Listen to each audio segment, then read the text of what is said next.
Alors, petite actu sur Automobile Propre, Elisero, cette concurrente de la Citroën Ami, arrivera fin 2020. Alors, je verrais plutôt une concurrente à la Twizy, plus que la Citroën Ami, mais bon, on va dire que ce sera concurrente des deux. Rivale de la micro-citadine de Citroën, l'Elisero devrait entamer sa commercialisation en fin d'année. Déclinant en deux configs de batterie, elle promène jusqu'à 110 km d'autonomie. Déjà très présente dans le domaine des deux roues, les marques chinoises investissent peu à peu le secteur d'automobile, alors que MG et Waze arrivent sur le segment des voitures particulières, la start-up chinoise. Bon, bref, on passe ça. Affichant 2,250 m en longueur, 1,38 m en largeur et 1,58 m en hauteur, la Elise Zero est une stricte deux places. À l'intérieur, le look est très épuré. Au programme, un écran d'instrumentation numérique complété par trois molettes. Installées au centre du tableau de bord, celles-ci servent à régler le mode de conduite, le chauffage et la ventilation. Homologuée dans la catégorie des quadricycles légers, la Elise Zero embarque un moteur de 4 kW. Elle se limite à 45 km/h de vitesse maximum. Côté batterie, deux packs sont proposés, 5,8 ou 8 kWh pour les autonomies respectives de 80 et 110 km. La petite chinoise fait ainsi mieux que sa rivale au Chevron, qui se contente d'un seul pack limité à 5,35 kWh.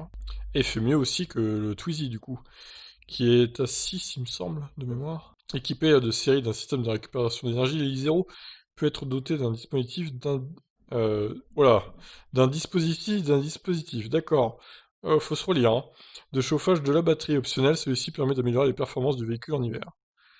Ouais, et puis ça fait perdre de l'autonomie aussi, du coup. Mais bon, pourquoi pas. Déclinée en trois versions, l'Elise Zero sera produite en série limitée et mise en vente aux États-Unis et en Europe dans le courant du quatrième trimestre 2020. Si ces tarifs officiels n'ont pas été révélés, elle devrait être commercialisée à un prix inférieur à 10 000 euros. Ah bah j'espère, parce que 10 000 euros c'est quand même élevé pour un truc comme ça, hein. Reste à savoir si Eli ira au bout de sa démarche. En 2018, le constructeur annonçait déjà un lancement imminent de son modèle. On attend toujours. Ok, bon, bah, à voir, du coup. Alors, je la trouve moins moche que le Twizy, personnellement. Un peu plus arrondi, je dirais. Après, c'est pas très très beau non plus, on va pas se mentir, hein, mais je trouve ça un peu moins moche. Après, par rapport à la Ami, bah, je trouve qu'il est beaucoup plus petit que la Ami, du coup, c'est pas trop trop comparable, même si ça reste une voiture sans permis, effectivement. Mais bon, voilà, après, en tout cas, elle a plus d'autonomie globalement. Reste à voir si le prix sera similaire ou plus élevé.